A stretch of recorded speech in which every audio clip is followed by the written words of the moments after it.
Think about the last time you drove around the city of Belgrade. Did you feel safe? If you just answered no, then listen up.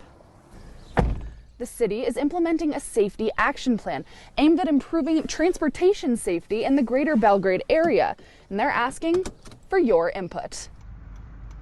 You get stuck at that light for 20 minutes, 3 times, like it just goes and goes. And I ran into Alexis Lindstrom while she was pumping gas. Alexis moved to Belgrade when she was a teenager, attended Belgrade High all 4 years, and learned how to drive on these roads. But Alexis tells me these roads have changed. You know, they weren't bad back in the day, and now the congestion is just crazy.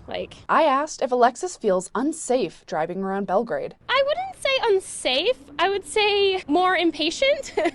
Definitely impatient and agitated. Her areas of concern? Jackrabbit. Jackrabbit from after school gets out to 5:30, either way. Alexis isn't the only one concerned with the roadways of Belgrade, which is why the city is taking action. So today we are here spreading the word about our safety action plan. For just over a year, Joe Hauk has been the Belgrade city engineer. On Jackrabbit. Jackrabbit's always a big one. He tells me this safety action plan, funded by a federal grant called Safe Streets for All. We're trying to basically make our streets safer in Belgrade for all road users, so for vehicles, for pedestrians, for bikers, really anyone who's out there moving around on our streets. Joe tells me the goal, reduce fatalities and serious injuries on the roads. The city of Bozeman, Gallatin County, and Belgrade all received this grant and have been coordinating. But Joe tells me for Belgrade, this is especially important. The city of Belgrade is one of the fastest growing communities in our state, so we're seeing a lot more traffic, a lot more people moving in, and so we're just trying to make our streets as safe as possible. Joe says the next step for this safety action program, A huge component of this project is public outreach and really engaging with our community,